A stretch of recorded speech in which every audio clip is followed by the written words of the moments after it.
ചെയ്യാതെ തിരിച്ചു പോകില്ല. സഹിൽ എന്ന് പറയുന്ന ഒരാളെ സന്ധിക്ക് വേണ്ടി പറഞ്ഞേക്കുകയാണ്.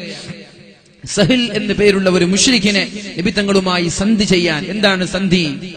ബിസ്മില്ലാഹിർ റഹ്മാനിർ റഹീം. നബി തങ്ങൾ എഴുതി കൊടുത്തു, കേൾക്കണേ എന്റെ പ്രിയമുള്ള സഹോദരിമാരെ, ചെറുപ്പക്കാരാ, എന്റെ പ്രിയമുള്ള കാസർഗോട്ടിലെ സ്നേഹനിധികളായ എന്റെ സുഹൃത്തുക്കളോട് പറയാനുള്ളത്, അല്ലാഹുവിന്റെ ഹബീബ് എഴുതാൻ പറഞ്ഞു അലി തങ്ങളോട്, ബിസ്മില്ലാഹിർ റഹ്മാനിർ റഹീം, കരുണാകരനും കാരുണ്യവാനുമായ അള്ളാഹുവിന്റെ നാമം കൊണ്ട് തുടങ്ങുന്നു എന്ന് എഴുതാൻ പറഞ്ഞപ്പോ സഹല് പറയാണ്, റഹ്മാനെയും റഹീമിനെയും ഞങ്ങൾക്കറിയില്ല, ബിസ്മില്ലാ എന്ന് എഴുതിക്കോ. നിങ്ങൾ റഹ്മാനും റഹീമൊന്നും ഞങ്ങൾക്കറിയില്ല, ബിസ്മില്ല എന്ന് എഴുതിക്കോ. എഴുതിയതിനെ വെട്ടി റഹ്മാനും വെട്ടി റഹീമും വെട്ടി ബിസ്മില്ല എന്നാക്കി. വിധങ്ങൾക്ക് വേണമെങ്കിൽ കേൾക്കാതിരിക്കാം. അടുത്തത് മിൻ മുഹമ്മദ് റസൂലില്ലാ, അള്ളാഹുവിന്റെ പ്രവാചകനായ മുഹമ്മദാണ് എഴുതുന്നത്.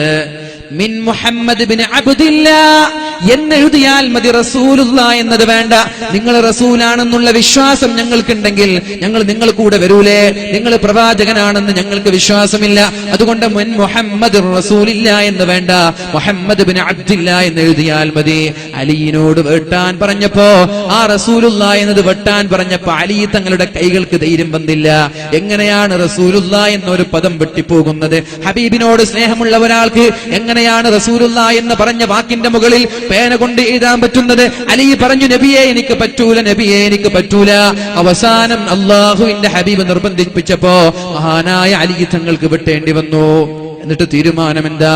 മദീനയിൽ നിന്ന് മുസ്ലിമീങ്ങളായ ആളുകളിൽ നിന്ന് ആരെങ്കിലും മക്കയിലേക്ക് കടന്നു വന്നാൽ അവരെ ഞങ്ങൾ രണ്ട് കൈയും നീട്ടി സ്വീകരിക്കും. എന്നാൽ മക്കയിൽ നിന്ന് ആരെങ്കിലും മുസ്ലിമായി മദീനയിലേക്ക് വന്നാൽ നിങ്ങൾ അവരെ സ്വീകരിക്കാൻ പാടില്ല, പറഞ്ഞേക്കണം. കേൾക്കുന്നുണ്ടോ? അവിടെ സ്ക്രീൻ ഉണ്ടോ? അതെല്ലാരും അങ്ങോട്ട് നോക്കുന്നല്ലേ? ഞാൻ വിചാരിക്കും എന്താ എല്ലാരും അങ്ങോട്ട് നോക്കുന്നത്. മദീനയിൽ നിന്ന് ആരെങ്കിലും ഇസ്ലാമിൽ നിന്ന് പിന്മാറി മക്കയിലേക്ക് കടന്നു വന്നാൽ അവരെ സ്വീകരിക്കും, ഞങ്ങൾ അവരെ കൈയും നീട്ടി സ്വീകരിക്കും. എന്നാൽ മക്കയിൽ നിന്ന് ആരെങ്കിലും ഇസ്ലാമിലേക്ക് കടന്നു വന്നാൽ അവരെ നിങ്ങൾ സ്വീകരിക്കാൻ പാടില്ല. ഒപ്പുവെക്ക്. ഒപ്പ് ചെയ്തു. നിങ്ങൾ ആലോചിച്ച്, ഇങ്ങനെ ഒരു ഒപ്പിന് നിങ്ങൾ തയ്യാറാവോ? നബി തങ്ങൾ തയ്യാറാവാണ്. കുഴപ്പമില്ല, മുസ്ലിമായിട്ട് വന്നവരെ ഞങ്ങൾ സ്വീകരിക്കൂല, എന്നാൽ ഞങ്ങൾ ആളിൽ നിന്ന് വന്നാൽ നിങ്ങൾ സ്വീകരിച്ചോളി. ഒപ്പിട്ട് കൊടുത്തു. പിന്നെ അടുത്ത വാഗ്ദാനം, 10 വർഷത്തോളം ഉംറ ചെയ്യാൻ നിങ്ങൾ വരാൻ പാടില്ല. 10 വർഷക്കാലം മദീനയിൽ നിന്ന് മക്കയിലേക്ക് വരാൻ പാടില്ല. വീണ്ടും ഒപ്പ് ചെയ്തു, ഒപ്പ് വെച്ചു കൊടുത്തു. അപ്പോഴാണ് സഹിൽ എന്ന് പറയുന്ന ഒപ്പ് വെക്കുന്ന സന്ധി ചെയ്യുന്ന ഒരാളുടെ ആ സഹോദരന്റെ മകൻ ഇസ്ലാം സ്വീകരിച്ച് ഹബീബിന്റെ സമീപത്തേക്ക് കടന്നു വരുന്നത്. കൈകാലുകളിൽ ചങ്ങലയുണ്ട്. അബൂജന്തൽ റളിയല്ലാഹു അൻഹു, അദ്ദേഹത്തിന്റെ കൈകളിൽ ചങ്ങലക്കെട്ടുകളുണ്ട്. എവിടെയോ ബന്ദിയാക്കിയിരിക്കുന്ന സ്ഥലത്തു നിന്ന് ശത്രുക്കളോട് പോരാടി കൈകാലുകളിലുള്ള ചങ്ങലകൾ പൊട്ടിച്ചുകൊണ്ട് ഹബീബിന്റെ സമീപത്തേക്ക് ഓടി വന്നുകൊണ്ട് പറഞ്ഞു, യാ റസൂലല്ലാഹ്, അല്ലാഹുവിന്റെ ഹബീബേ, ഞാൻ അങ്ങയുടെ കൂടെ മദീനയിലേക്ക് കടന്നു വരികയാണ് നബിയെ, എന്നെയും താങ്കൾ മദീനയിലേക്ക് കൂടെ കൊണ്ടുപോകണമെന്ന് പറഞ്ഞപ്പോ, ശത്രുക്കളുടെ ശിക്ഷ സഹിക്കാൻ ഞങ്ങൾക്ക് കഴിയുന്നില്ല, ശത്രുക്കളുടെ പരീക്ഷണം സഹിക്കാൻ കഴിയുന്നില്ല, ജയിൽ പുള്ളിയാക്കി ക്രൂരമായി പീഡിപ്പിക്കുകയാണ് റസൂലേ, എന്റെ ശരീരത്തിലുള്ള അടികളുടെ പാടുകൾ കാണുന്നുണ്ടല്ലോ, ഞാൻ അങ്ങയുടെ കൂടെ കടന്നു വരട്ടെ എന്ന് മുത്തുനബിയോട് ചോദിച്ചപ്പോ അവിടെയുള്ള സ്വഹാബാക്കളുടെ കൺതടങ്ങൾ നിറഞ്ഞു പോയെങ്കിലും അല്ലാഹുവിന്റെ ഹബീബ് അബൂജന്തലിനോട് പറയാണ്, അബൂജന്തലെ, എന്റെ കൂടെ വരാൻ പറ്റൂല, കാരണം ഒപ്പ് വെച്ച് കഴിഞ്ഞു പോയി, ഒപ്പ് വെച്ച് കഴിഞ്ഞു, ഇനി വരാൻ പറ്റൂല. നിങ്ങളൊന്ന് ചോദിച്ചു നോക്കി, അല്ല ഇവരെ കൊണ്ടുപോയിക്കൂടെ? കൊണ്ടുപോവാൻ ഞങ്ങൾ അനുവദിക്കൂല, നിങ്ങൾ ആദ്യം തന്നെ വാക്ക് തെറ്റിക്കാൻ പാടില്ല. എന്നിട്ട് സഹലിനെ ക്രൂരമായി നിലത്തിലൂടെ വലിച്ചിഴച്ച് ചങ്ങലക്കെട്ടുകളുമായി തിരിച്ചു കൊണ്ടുപോകുന്നത് നിറഞ്ഞ കൺതടങ്ങളുമായി സ്വഹാബാക്കളും നബിതങ്ങളും നിസ്സഹായനായി നോക്കി നിന്നു. ഒന്നും ചെയ്തില്ല. എന്നാ നിങ്ങൾ കേൾക്കണോ? മഹാന്മാരായ സ്വഹാബാക്കൾ പറയാണ്, ഈ ഒരു ഉടമ്പടി കഴിഞ്ഞപ്പോഴാണ് മഹാനായ ഉമർ ഇബ്നുൽ ഖത്താബ് റളിയല്ലാഹു അൻഹു കടന്നു വരുന്നത്. നബിയെ, നിങ്ങളല്ലേ പറഞ്ഞത് ഉംറ ചെയ്യാമെന്ന് പറഞ്ഞിട്ടല്ലേ നബിയെ താങ്കൾ ഇങ്ങോട്ട് കടന്നു വന്നത്? ഞങ്ങളോട് പറഞ്ഞത് ഉംറ ചെയ്യാമെന്നല്ലേ? നിങ്ങൾ ഇപ്പോൾ ഉംറ ചെയ്യാതെ മടങ്ങുകയാണോ? നബി തങ്ങൾ പറഞ്ഞു, അതെ. അപ്പൊ നിങ്ങളല്ലേ ഉംറ ചെയ്യാന്ന് പറഞ്ഞത്? നബി തങ്ങൾ ചോദിച്ചു, ഞാൻ ഉംറ ചെയ്യാന്ന് പറഞ്ഞിരുന്നു, ഈ വർഷം ചെയ്യുമെന്ന് ഞാൻ പറഞ്ഞു, ഉംറ ചെയ്യാമെന്ന് ഞാൻ പറഞ്ഞിട്ടുണ്ട്, പക്ഷെ ഈ പ്രാവശ്യം ചെയ്യുമെന്ന് ഞാൻ പറഞ്ഞു, ഇല്ലല്ലോ. അപ്പൊ ഉമർ തങ്ങൾ ഒരു ചോദ്യം ചോദിക്കുന്നുണ്ട്, അലസ്ത റസൂലല്ലാഹി ഹഖ്ഖ, നിങ്ങൾ സത്യത്തിൽ അള്ളാന്റെ പ്രവാചകൻ തന്നെയാണോ? ഉമർ തങ്ങൾ ചോദിച്ച ചോദ്യമാണ്. അലസ്ത റസൂലല്ലാഹി ഹഖ്ഖ, നിങ്ങൾ അല്ലാഹുവിന്റെ റസൂലിന്റെ പ്രവാചകൻ തന്നെയാണോ? അല്ല കള്ളപ്രവാചകനാണോ? നബി തങ്ങളൊന്നും മിണ്ടിയില്ല. നേരെ പോയി മഹാനായ സിദ്ദീഖുൽ അക്ബർ റളിയല്ലാഹു അൻഹുവിന്റെ സമീപത്തേക്ക്. സിദ്ദീഖ് തങ്ങളോട് ചോദിച്ചു, സിദ്ദീഖേ, ഈ വർഷം ഉംറ ചെയ്യാമെന്ന് പറഞ്ഞിട്ടല്ലേ ഞങ്ങൾ ഇങ്ങോട്ട് കടന്നു വന്നത്, എന്നിട്ട് ഉംറ ചെയ്യാതെ തിരിച്ചു പോവുകയോ? സിദ്ദീഖ് തങ്ങളും ചോദിച്ചു, ഉമറേ, ഈ വർഷം ഉംറ ചെയ്യുമെന്ന് അല്ലാഹുവിന്റെ ഹബീബ് പറഞ്ഞിട്ടില്ലല്ലോ. സിദ്ദീഖ് തങ്ങളോടും ചോദിച്ചു, അള്ളാഹുവിന്റെ പ്രവാചകൻ തന്നെയാണോ ഇത്? സത്യത്തിൽ അള്ളാഹുവിന്റെ പ്രവാചകൻ തന്നെയാണോ എന്ന് മഹാനായ ഉമർ തങ്ങൾ ദേഷ്യം കൊണ്ട് ചോദിച്ചിട്ടുണ്ട്. അപ്പോഴാണ് അള്ളാഹുവിന്റെ ഹബീബ് സ്വഹാബാക്കളോട് പറയുന്നത്, ഞങ്ങൾ ആരും ഉംറ ചെയ്യുന്നില്ല, നിങ്ങൾ തഹല്ലുലാവണം, എല്ലാവരും മുടി കളയണം, ആടിനെ അറുത്തു കൊടുക്കണം, എന്നിട്ട് മദീനയിലേക്ക് തിരിച്ചു പോകണമെന്ന് പറഞ്ഞപ്പോ ഒരു സ്വഹാബിയും നബി തങ്ങൾ പറഞ്ഞത് കേൾക്കാൻ തയ്യാറായില്ല. ഒരു സ്വഹാബിയും കേട്ടില്ല. എന്താ നബി തങ്ങൾ പറഞ്ഞത്? ഉംറ ചെയ്യുന്നില്ല, തൽക്കാലം കഫാറത്ത് കൊടുത്ത് പ്രായശ്ചിത്തം ചെയ്തിട്ട് തലവടിച്ച് നമ്മൾ മദീനയിലേക്ക് തിരിച്ചു പോവാൻ. സ്വഹാബാക്കൾ ഒരാളും കേട്ടില്ല. നബി തങ്ങൾ ഇങ്ങനെ വേദനയോടെ ദുഃഖത്തോടെ ഇരിക്കുമ്പോഴാണ് ഭാര്യ ഉമ്മു സലമ റളിയല്ലാഹു അൻഹ കടന്നു വരുന്നത്. യാ റസൂലല്ലാഹ്, അല്ലാഹുവിന്റെ ഹബീബേ, എന്തിനാണ് ദുഃഖിച്ചിരിക്കുന്നത്? എന്തേ, നിങ്ങൾക്ക് എന്തു പറ്റി നബിയേ? അപ്പോഴാണ് അല്ലാഹുവിന്റെ ഹബീബ് പറയുന്നത്, ഞാൻ എന്റെ സ്വഹാബാക്കളോട് ഒരു കാര്യം പറഞ്ഞിട്ട് സ്വഹാബാക്കൾ അത് കേട്ടിട്ടില്ലല്ലോ, സ്വഹാബാക്കൾ അത് കേൾക്കുന്നില്ലല്ലോ. ഞാനൊരു കാര്യം പറഞ്ഞു, സ്വഹാബാക്കൾ കേട്ടിട്ടില്ല, എനിക്ക് വല്ലാത്ത വിഷമം തോന്നിയെന്ന് അല്ലാഹുവിന്റെ ഹബീബായ റസൂലുള്ളാഹി സ്വല്ലല്ലാഹു അലൈഹി വസല്ലം മഹദിയായ ഉമ്മു സലമ റളിയല്ലാഹു അൻഹയോട് പറഞ്ഞപ്പോഴാണ് ഉമ്മു സലമ റളിയല്ലാഹു അൻഹ പറയുന്നത്, യാ റസൂലല്ലാഹ്, അല്ലാഹുവിന്റെ മുത്തുനബിയെ, ഞാൻ നിങ്ങൾക്കൊരു ഉപഹാരം, ഒരു ഐഡിയ പറഞ്ഞു തരാം, ഒരു ഉപായം പറഞ്ഞു തരാം. നിങ്ങൾ ആരോടും ആരോടും മിണ്ടരുത്. നിങ്ങൾ നിങ്ങളുടെ തലയുടെ മുടിയെടുത്ത് കഫാറത്ത് കൊടുക്കണം നബിയെ, എന്നിട്ട് നിങ്ങൾ മദീനയിലേക്ക് മടങ്ങണം നബിയെ, എന്നിട്ട് നിങ്ങൾ ഉംറയിൽ നിന്ന് തഹല്ലുലാവണം നബിയെ. ഇത് കേട്ടപ്പോ നബി തങ്ങൾക്ക് തോന്നി, നല്ല ഐഡിയ ആണല്ലോ, നല്ല ഉപായമാണല്ലോ, നല്ല തന്ത്രമാണല്ലോ. നബി തങ്ങൾ നേരെ പോയി മുടി പഠിച്ചു കളഞ്ഞു. എന്നിട്ട് ഉംറ ചെയ്യാതെ പടങ്ങി പോകുന്നതിന്റെ പ്രായശ്ചിത്തമായി ആടിനറുത്തു. ഇത് കണ്ടപ്പോഴേക്കും സ്വഹാബാക്കളൊക്കെ ഞെട്ടിത്തിരിച്ചു. യാ അല്ലാഹ്, യാ അല്ലാഹ്, അള്ളാഹുവിന്റെ ഹബീബ് ഒരു കാര്യം ഏൽപ്പിച്ചിട്ട് ഞങ്ങൾ ചെയ്തിട്ടില്ലല്ലോ, ഹബീബ് ഏൽപ്പിച്ച കാര്യം ചെയ്യാൻ ഞങ്ങൾ മടിച്ചുവല്ലോ എന്ന് പറഞ്ഞിട്ട് സ്വഹാബാക്കൾ കൂട്ടം കൂട്ടമായി ഓടി മുടി കളയുകയും ആടിനെ അറുത്തു കൊടുക്കുകയും ചെയ്തു. എന്നാൽ ഉമർ തങ്ങളുടെ കഥ കേൾക്കണോ? ഈ ഒരു സംഭവം പറഞ്ഞ ഉമർ തങ്ങൾക്ക് വിഷമം പിടിച്ചു. പിന്നെ വർഷങ്ങളോളം നോമ്പ് നോക്കാൻ തുടങ്ങി, വർഷങ്ങളോളം രാത്രി നിസ്കരിക്കാൻ തുടങ്ങി, ഒരുപാട് അടിമകളെ മോചിപ്പിക്കാൻ തുടങ്ങി. എന്നിട്ട് മഹാനായ ഉമർ തങ്ങൾ പറയാണ്, എന്റെ മനസ്സിന് സംതൃപ്തിയാകുന്നത് വരെ, അള്ളാഹു എനിക്ക് പുറത്തു തന്നു എന്നും അള്ളാഹു എന്നെ തൃപ്തിപ്പെട്ടു എന്നും തോന്നുന്നത് വരെ വർഷങ്ങളോളമാണ് ഇതിന്റെ പ്രായശ്ചിത്തമായി ഞാൻ നോമ്പ് നോറ്റത് എന്ന് മഹാനായ ഉമർ ഇബ്നുൽ ഖത്താബ് റളിയല്ലാഹു അൻഹു പറയുന്നുണ്ട്. എന്നാൽ അള്ളാഹുവിന്റെ ഹബീബ് അവിടെ ഉപയോഗിച്ചത് വിവേകമാണ്, വികാരമല്ല. ഉമർ തങ്ങൾ ഉപയോഗിച്ചത് വികാരമാണ്. ആ ഒരു വിവേകം നമ്മളും ഉപയോഗിക്കുക. നമ്മളിവിടെ വികാരം ഉപയോഗിച്ച് പള്ളിയുടെ ഉസ്താദിനെ കഴുത്തെടുത്ത് കൊന്നപ്പോ വടിയും വാളും കുന്തവുമായി ഇറങ്ങി ഇവിടെ പ്രശ്നം ഉണ്ടാക്കി. എന്താ ഇവിടെ നേടാൻ പോകുന്നത്? നിരപരാധികൾ കൊല്ലപ്പെടും. കൊലപാതകം നിസ്സാരവൽക്കരിക്കപ്പെടുകയാണ്. ഒരു പൈങ്കിളിയെപ്പോലും നോവിക്കരുത് എന്ന് പഠിപ്പിച്ച മതമാണ് പരിശുദ്ധ ദീൻ മുത്തു റസൂലുള്ളാഹ്. സല്ലപിക്കുന്ന ഇണക്കിളികളെ അരുത്, കാട്ടാള അരുത്, അരുത് കാട്ടാള അരുത്. സല്ലപിക്കുന്ന ഇണക്കിളികളെ വേട്ടയാടി അതിന്റെ രക്തം ഇന്ത്യ എന്ന മഹാഭാരതത്തിലിറ്റ് വീണ് ഇന്ത്യയുടെ സംസ്കാരത്തിന് പോറലേൽപ്പിക്കരുത് എന്ന് വാൽമീകി മഹർഷി പറഞ്ഞ ഈ ഇന്ത്യ മഹാഭാരതത്തിലാണ് നാടുനീള കൊലപാതകങ്ങളുടെ കഥകൾ കേൾക്കുന്നത്. കളങ്കപ്പെട്ടില്ലേ? സംസ്കാരത്തിന് പോറലേറ്റില്ലേ? സല്ലപിക്കുന്ന ഇണക്കിളികളുടെ രക്തമിറ്റ് വീണ് ഇന്ത്യ മഹാരാജ്യത്തിന് ഒരു കളങ്കമുണ്ടാക്കരുത് എന്ന് പറഞ്ഞ വാൽമീകി മഹർഷി. ഒരു പൈങ്കിളിയെ പോലും വെറുതെ നോവിക്കരുത്. എങ്ങാനും ഒരു പൈങ്കിളിയെ തിന്നാനോ ആവശ്യത്തിനോ വേണ്ടിയല്ലാതെ നോവിച്ചാൽ നാളെ മഹ്ശറാവൻ സഭയിൽ ആ പൈങ്കിളി നമ്മൾക്കെതിരെ സാക്ഷി നിൽക്കുമെന്നും അത് കാരണമായി നരകത്തിന്റെ ശിക്ഷ അനുഭവിക്കേണ്ടി വരുമെന്നും പഠിപ്പിച്ച പരിശുദ്ധ റസൂലുള്ളാഹ്. ഈ സമുദായത്തിൽപ്പെട്ട നമ്മൾ എങ്ങനെയാണ് കൊലപാതകം നടത്തുക? നമ്മൾ എങ്ങനെയാണ് കൊലപാതകം നടത്തുക? വാൽമീകി മഹർഷി പറഞ്ഞതുപോലെ ഹൈന്ദവ സമുദായത്തിൽപ്പെട്ട ആളുകൾ എങ്ങനെയാണ് കൊലപാതകം നടത്തുക? ഒരുപാട് വർഷങ്ങൾക്ക് മുമ്പ്, 1400 വർഷങ്ങൾക്ക് മുമ്പ് അള്ളാഹുവിന്റെ ഹബീബിന്റെ സന്ദേശവാഹകരായ മാലിക് ഇബ്നു ദീനാർ റളിയല്ലാഹു അൻഹു അങ്ങ് കാസർഗോഡ് വന്നപ്പോ, കേരളക്കരയിലേക്ക് വന്നപ്പോ ഇവിടെയുള്ള ഹൈന്ദവ സഹോദരങ്ങളാണ് മഹാന്മാരായ മാലിക് ഇബ്നു ദീനാർ റളിയല്ലാഹു അൻഹുവിന് പള്ളി നിർമ്മിക്കാനുള്ള സ്ഥലങ്ങൾ നൽകിയത്. ഒരുപാട് ക്ഷേത്രങ്ങൾ നിർമ്മിക്കാൻ ഇവിടെ സ്ഥലങ്ങൾ നൽകിയത് മുസ്ലിമീങ്ങളാണെങ്കിൽ, മതസൗഹാർദ്ദത്തിന്റെ ഈറ്റില്ലമെന്ന് ലോകമുടനീളം പ്രശസ്തിയാർജിച്ച ഇന്ത്യ മഹാരാജ്യത്തെ നിങ്ങൾ ദയവ് ചെയ്ത് ഗുജറാത്ത് ആക്കരുത്, ദയവ് ചെയ്ത് പാകിസ്ഥാൻ ആക്കരുത്, ദയവ് ചെയ്ത് ശരിയാക്കരുത്.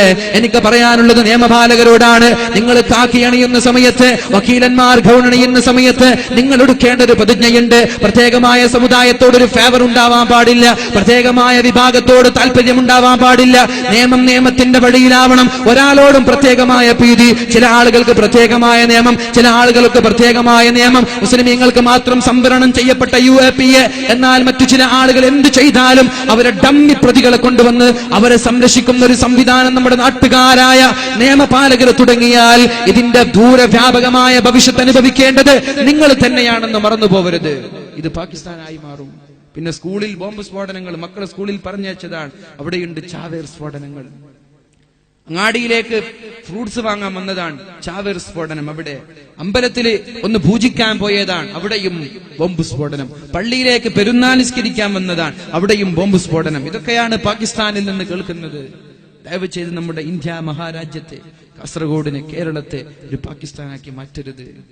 ഒരു പൂച്ച, ഒരു മുറിയിലിട്ട് നിരന്തരമായി ഒരു മിണ്ടാ പൂച്ചയെ ഒരാൾ നോവിച്ചാൽ പൂച്ച അതിന്റെ മിണ്ടാ പൂച്ച എന്ന പേര് മാറ്റി ഒരു പുലിയുടെ രൂപമായി മാറുമെന്ന് എവിടെയോ വായിച്ചത് ഞാൻ ഓർക്കുകയാണ്.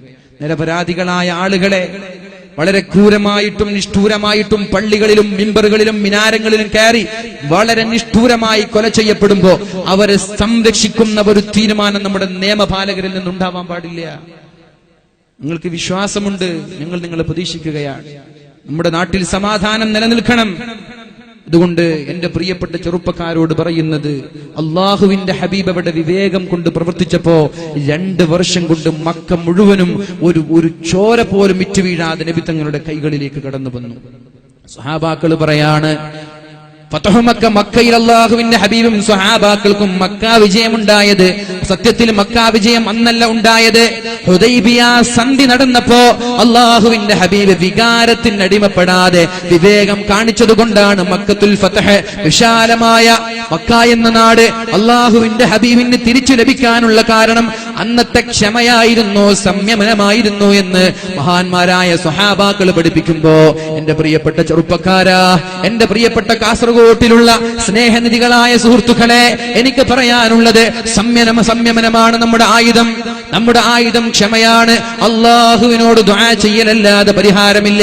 ഇവിടെ കൊലപാതകം ചെയ്യപ്പെട്ട ക്രിമിനലുകളായ ആളുകൾക്ക് ശക്തമായ വകുപ്പുകൾ വാങ്ങിച്ചു കൊടുക്കാൻ വേണ്ടി നമ്മൾ പോരാടണം. അതിന്റെ പേരിൽ ഒരു രക്തം പോലും നമ്മുടെ കാസർഗോഡ് വീഴാൻ പാടില്ല. അതിന്റെ പേരിൽ ഒരു രക്തം പോലും നമ്മുടെ കേരളത്തിൽ വീഴാൻ പാടില്ല. അതിനൊരു പ്രതികാരമായൊരു രക്തം പോലും, ഒരു പാവപ്പെട്ട ഭാര്യ പോലും ഇവിടെ വിധവയാവാൻ പാടില്ല. ഒരു പാവപ്പെട്ട മക്കൾ പോലും ഇവിടെ യത്തീമായി അനാഥരായി മാറാൻ പാടില്ല.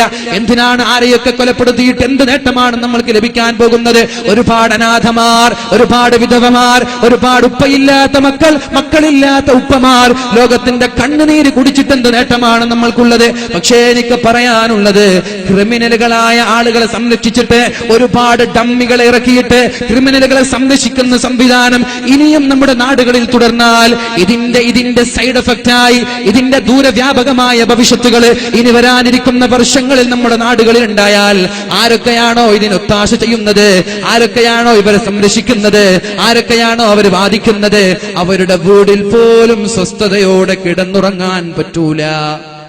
അത് നിങ്ങൾ വിചാരിക്കണ്ട. ഇത് ലൈഫ് ഈസ് ആൻ എക്കോ എന്നാണ്. ജീവിതം എന്നാൽ ഒരു പ്രതിധ്വനിയാണ്. ഇന്ന് ചെയ്തത് നാളെ നമ്മൾക്ക് കിട്ടും.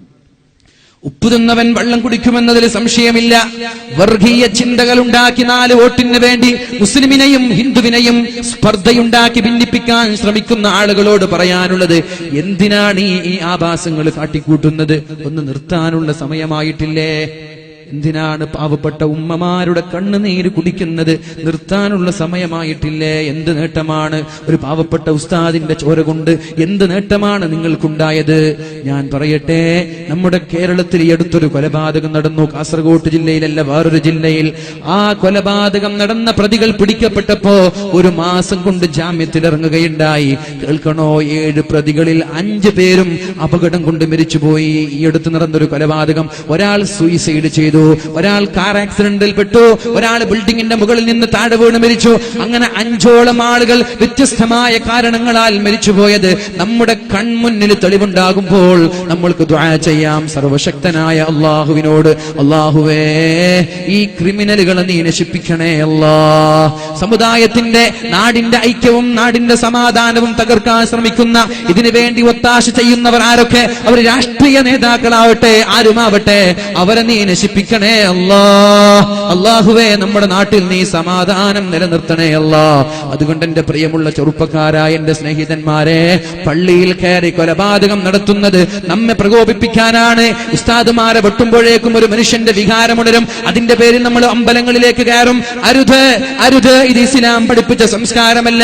നിങ്ങൾ പഠിക്കണം. മഹാനായ സക്കരിയ നബി അലൈഹിസ്സലാം, മഹാനായ യഹ്യാ നബി അലൈഹിസ്സലാം, 2 പേരെയും ജൂതന്മാർ കഴുത്തറുത്തു കൊന്നതാണ്.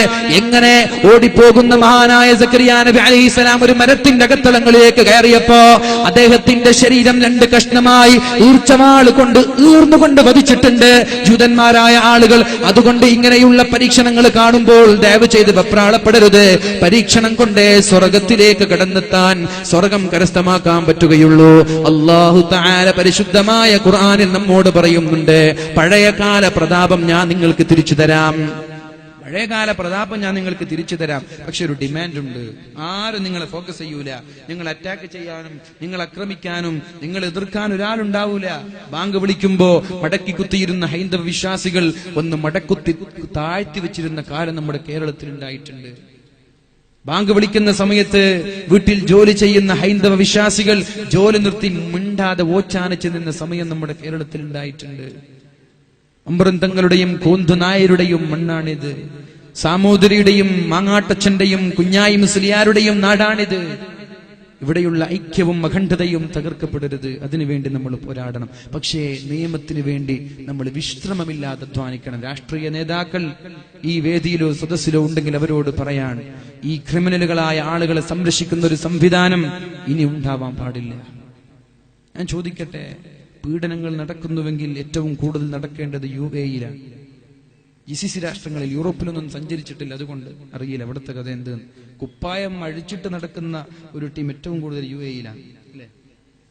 കുപ്പായിടാതെ നടക്കുന്ന ഒരു ടീം UAE-യിലാണ്. അവിടെ ആണുങ്ങൾ ഫുൾ സ്ലീവും കൂളിംഗ് ഗ്ലാസും മുഴുവനും ഷൂസും ഒക്കെ ധരിച്ച് ഇൻസൈഡ് ചെയ്ത് നടക്കുമ്പോ ആണുങ്ങൾ ആകെ കാണാൻ ഇത്ര സ്ഥലമാണ്, എന്നാൽ പെണ്ണുങ്ങൾ ആകെ അത്രേ മറക്കുള്ളൂ. അതാണ് അവിടുത്തെ അവസ്ഥ. എന്നാൽ അവിടെയല്ലേ പീഡനം നടക്കേണ്ടത്? അവിടെയല്ലേ പീഡനങ്ങളും ബലാത്സംഗങ്ങളും കൊലപാതകങ്ങളും നടക്കേണ്ടത്? എന്തേ ഒരാൾ മറ്റൊരു പെണ്ണിനെ തോണ്ടുന്നില്ല? എന്തേ ഒന്നും നോക്കുന്നില്ല? നമ്മുടെ നാട്ടിൽ ഇത്രയും സൂക്ഷ്മതയോടെ വസ്ത്രം ധരിച്ച് സംസ്കാരത്തോടെ ജീവിച്ചിട്ട് പോലും ക്രൂരമായ കൊലപാതകങ്ങളും ബലാത്സംഗങ്ങളും എന്തേ നടക്കുന്നത്? അതിന് കാരണം ഒന്ന് മാത്രമാണ്. ഇവിടുത്തെ നിയമം കാറ്റിൽ പറത്താനുള്ളതാണ്. അവിടുത്തെ നിയമം പോലെ നടക്കുന്നുണ്ട്. അവിടെ ഒന്ന് കൈ തോണ്ടിയാൽ നാളെ ഈ കൈ ഉയർത്താൻ തലയുണ്ടാവൂല എന്ന ബോധം UAE-യിൽ ജീവിക്കുന്ന ആളുകൾക്കറിയാം. താല്പര്യമില്ലാഞ്ഞിട്ടല്ല, നിയമത്തെ പേടിച്ചിട്ടാണ്. കുപ്പായം അഴിച്ചിട്ട് എല്ലാരും നടക്കുന്നത്. ഒന്ന് തൊടാനും ഒന്ന് തോണ്ടാനും ഒന്ന് കൂടെ പോകാനും താല്പര്യമുണ്ട്, പക്ഷേ പേടി തല പോകുമല്ലോ. പക്ഷെ ഇവിടെ അങ്ങനെയല്ല. ഇവിടെ ഇന്ന് ബലാത്സംഗം നടത്തി കൊന്ന് ഒരാഴ്ച കഴിയുമ്പോൾ ജാമ്യത്തിൽ ഇറങ്ങാണ്. അപ്പൊ അവർക്ക് ഉറപ്പായി ഇനി അടുത്ത ബലാത്സംഗം നടത്തിയാൽ എനിക്ക് വേണ്ടി വാദിക്കാൻ ഇവിടെ ആളുണ്ട്, എന്നാ പിന്നെ അടുത്ത പെണ്ണിനെ നോക്കി നടക്കും. അത് കഴിഞ്ഞ് അടുത്ത കൊലപാതകം നടന്നു, അടുത്ത ബലാത്സംഗം നടന്നു, വീണ്ടും ജയിലിലായി, ഒരാഴ്ച കഴിഞ്ഞ് വീണ്ടും വരും. ഇതയാൾക്കൊരു ഹോബിയാണ് ബലാത്സംഗം ചെയ്യന്റെ. ഗോവിന്ദച്ചാമിക്ക് വേണ്ടി വരെ വാദിക്കുന്ന വക്കീലന്മാർ നമ്മുടെ നാട്ടിലുണ്ടാകുമ്പോ, ഗോവിന്ദച്ചാമി എന്ന് പറഞ്ഞാൽ പ്രബുദ്ധ കേരളം ഒന്നിച്ച് അദ്ദേഹത്തിനെതിരെ ശബ്ദിക്കും. ഇത്രയും വലിയ ക്രൂരമായ ബലാത്സംഗവും പീഡനവും ചെയ്ത ആളാണ്. അവന് വേണ്ടി വേറെ ശബ്ദിക്കാൻ ഇവിടെ ആളുകളുണ്ട്, വക്കീലന്മാരുണ്ട് എന്ന് പറയുമ്പോ നമ്മുടെ നാട്ടിൽ നീതിയിലുള്ള നിയമത്തിലുമുള്ള വിശ്വാസം നഷ്ടപ്പെട്ടുകൊണ്ടിരിക്കുകയാണ്. സമുദായത്തിന് പ്രത്യേകിച്ചിട്ട് കൈവെട്ടിയപ്പോൾ UAPA, തലവെട്ടിയപ്പോൾ ഒന്നുമില്ല. അങ്ങനല്ലേ നമ്മൾ കണ്ടത്. കൈവെട്ടിന് നമ്മൾ ഒരിക്കലും അവർക്ക് സപ്പോർട്ട് ചെയ്യല്ല. കൈവെട്ടിയപ്പോൾ UAP, തല വെട്ടിയപ്പോൾ ഒന്നുമില്ല. തലയാണോ കൈയാണോ തലയെക്കാളും വലുത്? പക്ഷേ നമ്മളതുകൊണ്ട് വികാരം കൊണ്ട് അതിലേക്ക് ഇറങ്ങി പുറപ്പെടുകയല്ല. നീതിയും നിയമത്തിനും വേണ്ടി നിരന്തരമായി അതിന്റെ പിന്നാലെ ഈ ക്രിമിനലുകൾക്ക് അർഹമായ ശിക്ഷ നമ്മൾ വാങ്ങിച്ചു കൊടുക്കണം. അള്ളാഹു ഇങ്ങനെയുള്ള നാടിന്റെ സമാധാനം നശിപ്പിക്കുന്ന ആളുകൾ അള്ളാഹു നശിപ്പിക്കട്ടെ. നമ്മുടെ നാട്ടിൽ അള്ളാഹു സമാധാനം നിലനിർത്തട്ടെ. എന്റെ ചെറുപ്പക്കാരാ, അള്ളാഹു പറയാണ്, നിങ്ങൾക്ക് പഴയകാല പ്രതാപം തിരിച്ചു വരണമെങ്കിൽ അള്ളാഹു ഒരു ഡിമാൻഡ് പറയുന്നുണ്ട്. ബിസ്മില്ലാഹിർ റഹ്മാനിർ റഹീം. വഅദല്ലാഹു അല്ലദീന ആമനൂ മിൻകും വഅമിലുസ് സ്വാലിഹാത്ത്. നിങ്ങളിൽ നിന്ന് അള്ളാഹുവിനെ കൊണ്ട് വിശ്വസിക്കുന്ന ആളുകൾ, വഅമിലുസ് സ്വാലിഹാത്തി, സൽക്കർമ്മം ചെയ്യുന്ന ആളുകൾ. ഈ ആയത്തും കൂടി ഓതി ഞാൻ എന്റെ വാക്കുകൾ ഉപസംഹരിക്കും. 10 ദുആ അടുക്ക നിർത്തും ഇൻഷാ അല്ലാഹ്. വഅദല്ലാഹു അല്ലദീന ആമനൂ മിൻകും വഅമിലുസ് സ്വാലിഹാത്ത് ലയസ്തഖ്ലിഫന്നഹും ഫിൽ അർളി കമാ ഇസ്തഖ്ലഫല്ലദീന മിൻ ഖബ്ലിഹിം വലയുമക്കിനന്ന ലഹും ദീനഹും الذي ارتضى لهم وليبدلنهم من بعد خوفهم أمنا يعبدونني لا يشركون بي شيئا ومن كفر بعد ذلك فأولئك هم الفاسقون. ഓ സത്യവിശ്വാസികളെ, ഓ മുസ്ലിമീങ്ങളെ, ഓ മുഅ്മിനീങ്ങളെ, നിങ്ങൾക്ക് ഞാനൊരു വാഗ്ദാനം തരട്ടെ, ഒരു കരാർ.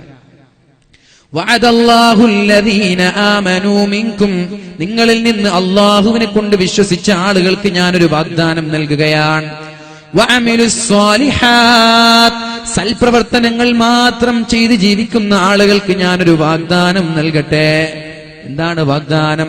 ലയസ്തഖ്ലിഫന്നഹും ഫിൽ അർളി കമാ ഇസ്തഖ്ലഫല്ലദീന മിൻ ഖബ്ലിഹിം, നിങ്ങൾക്ക് മുമ്പ് കഴിഞ്ഞു പോയ ആളുകൾക്ക് അവരുടെ അധികാരം തിരിച്ചു നൽകിയതുപോലെ നിങ്ങൾക്ക് നഷ്ടപ്പെട്ടു പോയ അന്തസ്സും പ്രതാപവും ഞാൻ തിരിച്ചു തരാം. മുസ്ലിം എന്ന് പറയുമ്പോ സ്നേഹിക്കുന്ന ആളുകൾ ഇവിടെ ഉണ്ടാവും, മുസ്ലിമീങ്ങളോട് ബഹുമാനമുള്ള ആളുകൾ ഇവിടെ ഉണ്ടാവും. അത് നിങ്ങൾക്ക് വേണോ? ഹൈന്ദവ വിശ്വാസികൾ പണ്ട് അല്ലെ, പഴയ കാലത്ത് വർഗ വിവേചനത്തിന്റെ പേരിൽ, ജാതിയുടെ വിവേചനത്തിന്റെ പേരിൽ ശൂദ്രരും ക്ഷത്രിയരും ആയ ആളുകൾ, ഏറ്റവും നികിഷ്ഠരായ ആളുകൾ, ശൂദ്രരായ ആളുകൾ, അവർക്ക് കിലോമീറ്ററുകൾക്ക് അപ്പുറത്തില്ല ബ്രാഹ്മണരുടെ സമീപത്ത് നടക്കാൻ പാടില്ല. ബ്രാഹ്മണര് നടന്നാൽ 1 കിലോമീറ്റർ അപ്പുറത്ത് ശൂദ്രരായ താഴ്ന്ന ജാതിക്കാർ നടക്കണം. അവർ ദൈവത്തിന്റെ കാലിൽ നിന്നുണ്ടായവരാണ്. എങ്ങാനും ഒന്ന് കണ്ടുപോയാൽ ഈ ശൂദ്രന്റെ ചെവിയിൽ ചുട്ടുപൊള്ളുന്ന ഈയമൊഴിച്ചു കൊടുക്കുമായിരുന്നു. ശൂദ്രൻ, അതേ ജാതിയുടെ വിവേചനമുണ്ടായ സമയത്ത് ശൂദ്രന്മാർ ഈ വിവേചനം ഇല്ലാതിരിക്കാൻ വേണ്ടി അവർ കണ്ടെത്തിയ വഴിയാണ് പരിശുദ്ധമായ ദീൻ ഇസ്ലാം. എന്നാൽ ഈ താഴ്ന്ന വർഗക്കാരൻ പിറ്റേ ദിവസം ഒരു തൊപ്പിയിട്ട് മുസ്ലിമായി വന്നാൽ ബ്രാഹ്മണൻ കയ്യും പിടിച്ച് കൂടെ ഇരുത്തി ഭക്ഷണം കഴിക്കും. നോക്കണം, നമ്മൾ താഴ്ന്ന ജാതിക്കാരൻ ഒന്നടുത്തു വന്നാൽ, ഒന്ന് കണ്ടാൽ, അല്ലെങ്കിൽ കിണറിൽ നിന്ന് വെള്ളം കോരിയാൽ കിണർ മുഴുവനും വെള്ളം അത് മുഴുവനും ഒഴിവാക്കി വൃത്തിയാക്കിയിരുന്ന ഒരു കാലഘട്ടത്തിൽ മുസ്ലിമായി തൊപ്പി വെച്ച് വന്നാൽ ബ്രാഹ്മണർ കൂടെ ഇരുത്തി ഭക്ഷണം നൽകിയിരുന്നു. ഈ ഒരു രീതിയിലേക്ക് നിങ്ങളുടെ അഭിമാനവും അന്തസ്സും ഞാൻ തിരിച്ചു തരാം, പ്രതാപം ഞാൻ നിങ്ങൾക്ക് തിരിച്ചു തരാം. പക്ഷേ ഡിമാൻഡ് ഉണ്ട്. വലയുമക്കിനന്ന ലഹും ദീനഹും الذي ارتضى لهم, നിങ്ങളുടെ മതം പറയുന്നത് പോലെ ജീവിക്കാൻ ഞാൻ നിങ്ങൾക്ക് സമ്മതം തരാം. ബീഫ് കഴിക്കാൻ പറ്റൂല, എന്നാ പിന്നെ ഏറ്റവും കൂടുതൽ ബീഫ് ഡിസ്ട്രിബ്യൂട്ട് ചെയ്യുന്നത് കഴിക്കാൻ പാടില്ല എന്ന് പറയുന്ന ആളാണ്.